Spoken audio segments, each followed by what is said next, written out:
Shalom sahabat semua dan salam sejahtera. Marilah kita memulakan hari kita dengan menyantap firman Tuhan. Sarapan kasih yang membawa terang bagi jalan kita serta kesegaran bagi jiwa kita. Dalam Kejadian 35 ayat 10, firman Tuhan menyatakan, firman Allah kepadanya, namamu Yakub. Dari sekarang namamu bukan lagi Yakub, melainkan Israel. Itulah yang akan menjadi namamu. Maka Allah menamai dia Israel.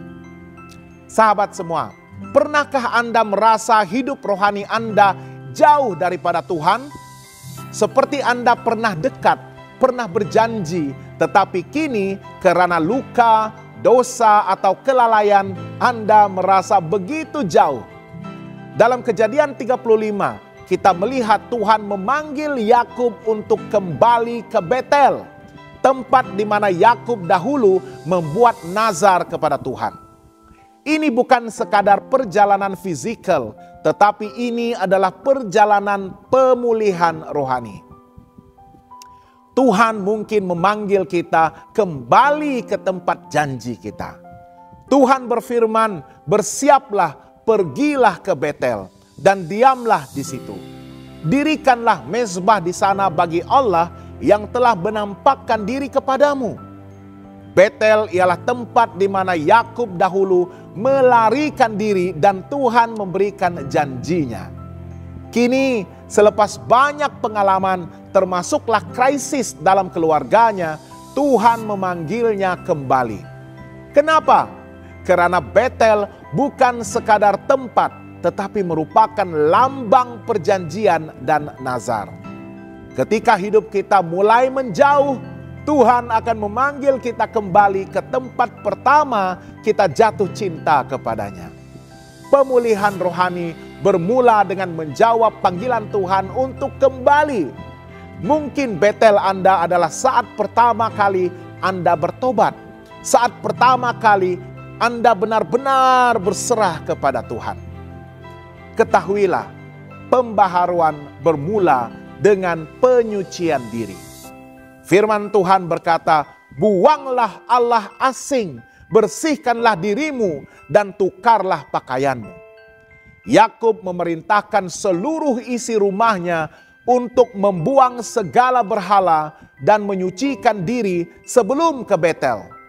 Ini bukan formality, ini adalah tanda keseriusan dan komitmen untuk kembali kepada Tuhan, untuk mengalami pemulihan rohani. Kita perlu melepaskan hal-hal yang mencemarkan hati kita. Ini termasuklah dosa yang tersembunyi, sikap hati yang keras, dan apa sahaja yang menggantikan tempat Tuhan dalam hidup kita. Penyucian adalah tanda kesediaan untuk bertemu dengan Tuhan. Ingatlah, Tuhan setia menyertai mereka yang bertobat.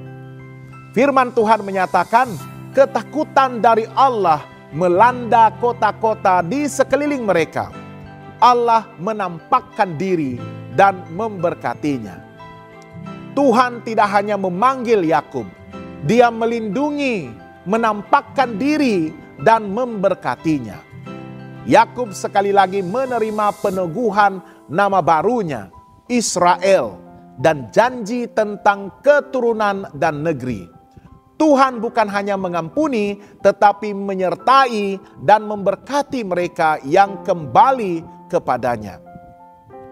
Setiap kali kita kembali dengan hati yang tulus, Tuhan menyambut kita bukan dengan hukuman, tetapi dengan anugerah. Ini adalah janji pemulihan, bukan hanya pengampunan. Pemulihan tidak bermakna tiada kesedihan. Ayat 16 hingga 20 memberitahu kita satu perkabaran duka. Maka matilah Rahel dan Yakub mendirikan tugu di atas kuburnya. Setelah momen rohani yang luar biasa, Yakub mengalami kehilangan istri kesayangannya, Rahel. Pemulihan rohani tidak menjadikan hidup bebas daripada kesedihan, tetapi ia memberikan kekuatan untuk bertahan dalam kedukaan. Tuhan tidak menjanjikan jalan yang mudah, tetapi penyertaan yang setia. Bahkan dalam air mata, Tuhan tetap menyertai dan menopang kita. Pemulihan tidak menghapuskan penderitaan, tetapi mengubahkan hati yang menderita. Apakah pelajaran rohani untuk kita pada hari ini? Pertama, Tuhan memanggil kita untuk kembali kepadanya, ke tempat janji dan perjumpaan. Tuhan tidak pernah melupakan tempat di mana kita dahulu bertemu dengannya. Hati yang terbuka untuk mengasihinya. Ketika kita melangkah jauh karena dosa, ketakutan atau kekecewaan, Tuhan tetap memanggil, kembalilah ke Betel. Ia adalah panggilan untuk memperbaharui hubungan yang mula dingin. Kedua, pembaharuan rohani memerlukan kita menyucikan diri dan membuang berhala hati. Yakub tidak hanya berpindah lokasi, dia memimpin seisi rumahnya untuk menyucikan diri dan membuang berhala dan memperbaharui penyerahan kepada Tuhan. Hal yang sama dituntut daripada kita hari ini. Kadangkala kita tidak dapat maju secara rohani bukan karena Tuhan belum berbicara, tetapi karena kita belum bersedia untuk taat sepenuhnya. Ketiga, Tuhan setia memberkati mereka yang taat kembali kepadanya.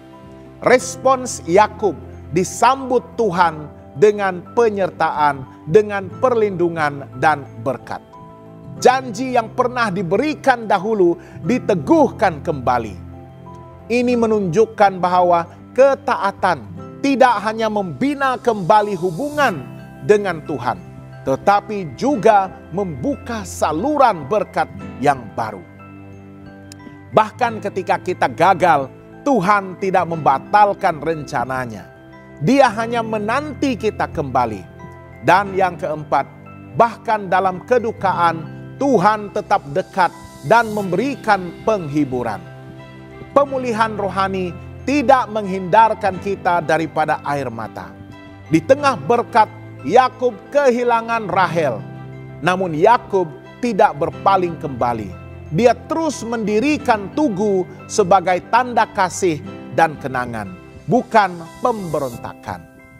Ini mengajar kita bahwa iman sejati bukan hanya untuk masa senang, tetapi juga masa kehilangan. Tuhan tidak selalu mengambil air mata, tetapi Dia berjalan bersama kita melalui kesedihan itu. Sahabat yang dikasihi Tuhan, apakah Anda sedang mendengar panggilan Tuhan untuk kembali ke Betel? Mungkin Anda sudah lama tidak membangunkan mezbah doa Anda. Mungkin Anda memerlukan penyucian dan pemulihan. Jangan tunggu lagi.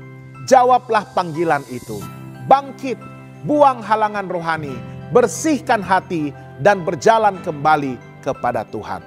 Firman Tuhan dalam Maliaki 3 ayat 7 menyatakan, "Kembalilah kepadaku, maka aku akan kembali kepadamu." Percayalah, Betel masih ada dan Tuhan masih menanti Anda. Jangan lupa untuk melayari dan subscribe saluran YouTube kami di youtube.com/@hopetv Malay. Tuhan memberkati dan selamat bersarapan.